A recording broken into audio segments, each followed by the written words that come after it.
Assalamualaikum dan salam sejahtera. Nama saya Ummu Habibah binti Huda. Saya belajar di Kolej Pengajian Islam Johor Marsah. Dan dengan ini saya mengambil kursus Diploma Pendidikan Islam. Yang saya hormati pensyarah yang mengajar saya pada subjek Pembangunan Sosio-Ekonomi Malaysia, iaitu Encik Wan Hazani serta rakan sekelas yang lain. Dengan ini saya ingin memulakan pembentangan saya dengan sedikit pantun, iaitu indah berbalam si awan petang, berarak di celah pepohon ara. Pembentangan pemanas kalam selamat datang. Awal bismillah, pembuka bicara. Seterusnya saya ingin membuat tugasan video yang bertajuk Pembangunan Sosio-Ekonomi di Malaysia dari segi implikasi pendatang asing dan pemindahan teknologi di negara kita, iaitu negara Malaysia. Seterusnya, pembangunan sosioekonomi adalah isu penting yang sentiasa menjadi buah bicara masyarakat. Pembangunan ekonomi bukan hanya melibatkan sesetengah pihak, malahan merupakan agenda utama dalam sesebuah negara. Pembangunan sosioekonomi adalah proses transformasi yang melibatkan gabungan dua elemen, iaitu kemasyarakatan dan ekonomi kemajuan negara.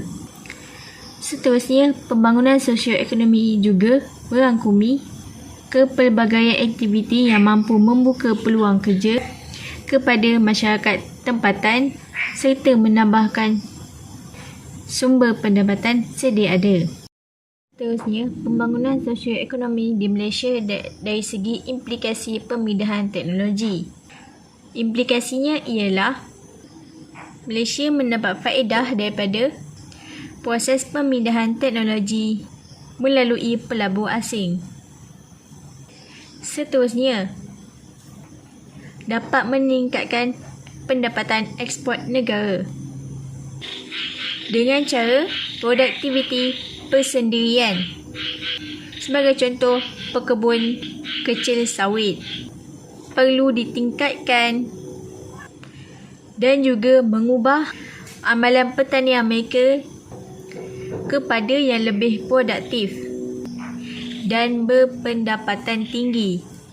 Selain itu, pembangunan sosioekonomi di Malaysia juga dari segi kesan pemindahan teknologi juga dapat mengalami pertumbuhan ekonomi dan sosial yang lebih pesat, iaitu dengan cara teknologi memainkan peranan yang penting dalam pembangunan dan kemajuan untuk mengatasi masalah teknologi moden dari negara barat. Seterusnya, pembangunan sosioekonomi di Malaysia dari segi implikasi pendatang asing juga mendapat implikasi yang negatif, iaitu merugikan negara dari segi tukaran wang asing dan juga menguntungkan negara asal pekerja asing ini kerana pengaliran mata wang yang keluar pada kadar yang banyak pada setiap bulan. Seterusnya, membebankan kewangan negara kerana menurut statistik sebanyak RM9.124 juta telah dihantar ke negara asal pekerja asing antara bulan Januari hingga Jun setiap tahun. Selain itu juga mengganggu gugat kerancakan ekonomi di negara kita, iaitu sebanyak 1,164 juta digunakan untuk penahan pendatang asing tanpa izin, iaitu parti sekaligus. Kesimpulannya, secara keseluruhannya, kedatangan pengawal asing ke Asia Tenggara menyebabkan perubahan yang drastik terhadap negara yang dijajah. Dan juga caranya ialah penduduk dapat membantu mempercepatkan proses pembangunan dan pembangunan yang semakin rancak, yang menggalakkan lagi kemajuan negara. Penduduk yang semangat untuk memajukan negara dan juga pembangunan saling berhubung kait antara satu sama lain dan tidak dapat dielakkan dalam proses pembangunan negara.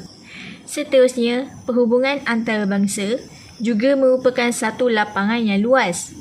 Pemindahan teknologi juga dapat mempunyai hubungan dengan antarabangsa di negara-negara lain Dan juga perhubungan antarabangsa ini mesti melibatkan individu, kumpulan atau pertubuhan di negara lain.